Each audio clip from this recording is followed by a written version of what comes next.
Bonjour, moi c'est Maëlle Dezard. Bonjour, je suis Adrien Thomas, je suis ambassadeur pour le concours Rajo Littérature de l'Imaginaire. Donc si vous écrivez dans les genres SFFF, science-fiction, fantasy, fantastique, vous envoyez un synopsis d'une ou deux pages, les premières pages de votre premier chapitre.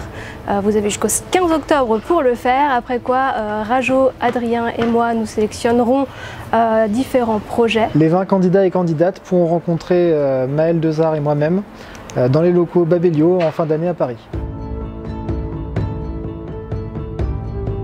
Le synopsis fait souvent plus peur à la rédaction que finalement le premier jet de son roman.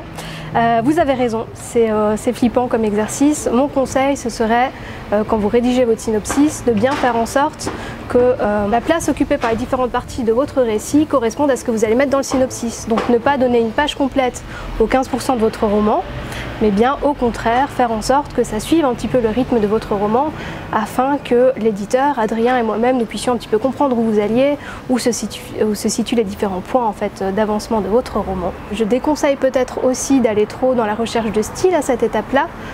Votre première page de votre premier chapitre seront là finalement pour ça. Le synopsis, c'est vraiment dans la démarche, on veut savoir comment se déroule votre histoire du début à la fin, et on n'est pas là pour juger si vous êtes le prochain grand poète de la littérature d'imaginaire. Pour écrire un bon univers de fantasy, je vous conseille de tout préparer à l'avance, à savoir prévoir la géographie de votre univers, quitte à créer une carte, prévoir l'écologie de votre univers, les différentes ressources, comment les espèces interagissent les unes avec les autres, prévoir votre histoire, votre religion, connaître tout votre univers sur le bout des doigts avant de commencer à écrire une histoire.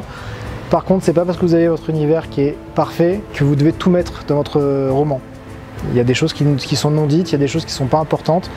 C'est pas parce que vous avez créé une bible intégrale de votre univers que vous devez l'utiliser intégralement dans votre roman ensuite.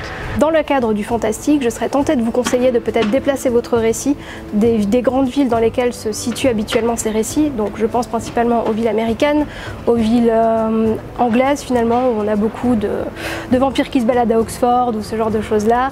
C'est intéressant peut-être de mettre en situation ces créatures fantastiques qui interagissent dans notre monde avec des points géographiques assez précis. Par exemple, Adrien Thomas me disait le Nord-Pas-de-Calais. Nord-Pas-de-Calais pour les vampires, c'est parfait, il fait moche.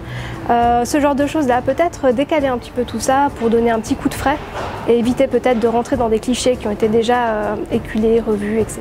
Un conseil pour le concours Rajo Écriture Littérature de l'Imaginaire, ce serait de faire attention à vos noms propres, notamment les noms des espèces que vous employez, les noms des villes, les noms des personnages.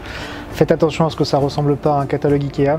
Il est important que les noms soient faciles à prononcer dans la tête par le lecteur et même à l'oral. Le jour où vous aurez besoin de parler de vos personnages et que vous êtes incapable de prononcer le nom de votre propre personnage, ça peut poser problème. Donc faites en sorte que ce soit prononçable et surtout n'en mettez pas trop. Si ça commence vraiment à ressembler à un catalogue Ikea, vous êtes allé trop loin.